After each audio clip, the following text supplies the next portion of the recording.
আসসালামু আলাইকুম। সম্মানিত দর্শক শ্রোতা, এই যে আপনারা পাতাগুলো দেখতেছেন, এটা নিঃসন্দেহে একটা ফল গাছের পাতা।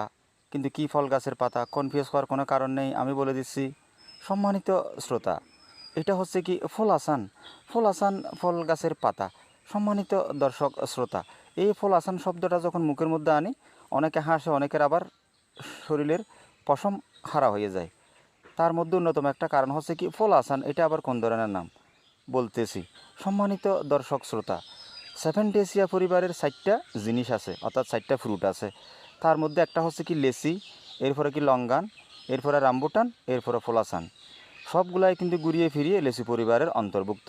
ঠিক আছে, একটা লেসির হালতো ভাই, আরেকটা লেসির মামতো ভাই, আরেকটা লেসির চাচাতো ভাই, এরকম বলতে পারেন।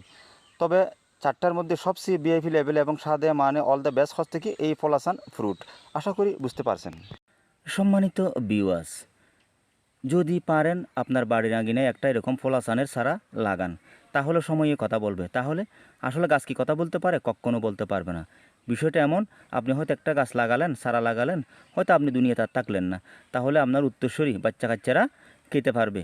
আর এমন কোয়ালিটির ফল বর্তমানে বাংলাদেশে পাওয়াটাই কষ্টসাধ্য। আমি যতটুকু জানি, দুই একটা হর্টিকালচার সেন্টারের বাইরে কিন্তু কারো বাড়ির আঙিনায় সারা বাংলাদেশে ফলাসানের গাছ পাওয়া যাবে, এটা সন্দেহজনক ব্যাপার স্যাপার। কাকতালীয়ভাবে দুই একটা পাওয়া যাইতেও পারে পুরো বাংলাদেশ যদি তদন্ত করে দেখি।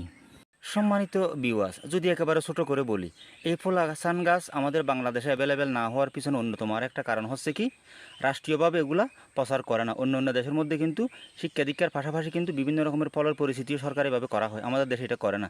সো সেই ব্যাপারটা যেটাই হোক না কেন, সম্মানিত ভিউয়ার্স, একটা ফলাসানের বিচির থেকে যদি সারা হয়ে থাকে, ওইটাও কিন্তু 1,500 টাকা 1,600 টাকা দিয়ে কিনতে হয়।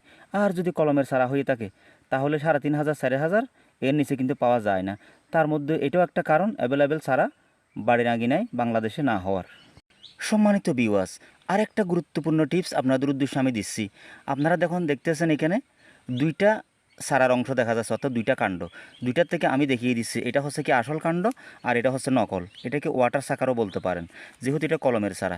আপনারা এটা কিন্তু এরকম যে আপনাদের হয়ে থাকে যে কোনো গাছের, আপনারা এটা ফেলে দেবেন। এটা যখন ফেলে দেবেন, তাহলে কিন্তু এটা অনেক শক্তিশালী হয়ে গ্রোথ হয়ে যাবে। আর এটা যদি আপনারা না ফেলেন, তাহলে এটা ফেল হয়ে যাবে, আপনার এটা বড় হয়ে যাবে। তখন আপনার কিন্তু গ্রেফটিংয়ের অংশটা আর হইতে আসে না, আপনার কাঙ্ক্ষিত মানের ফল গাছটা পাচ্ছেন না। এটা সবসময় আমলে রাখবেন। সম্মানিত ভিউয়ার, আজকে আর কোনো কথা বাড়াবো না, পরিশেষে একটা কথাই বলি। 12 তারিখ নির্বাচন বলতেছে, নির্বাচন আমরা মানি না। প্রত্যেক দলের অংশগ্রহণ, যে নির্বাচন হবে ওই নির্বাচনের মানুষও পছন্দ করবে, আন্তর্জাতিকভাবে বৈধতা আছে। এই নির্বাচনের বৈধতা কতটুকু সেটা আপনারা বিভাগের কাছে প্রশ্ন করেন। আর বেশি কথা বাড়াবো না। আসসালামু আলাইকুম রহমতুল্লাহ বরকাতুহ।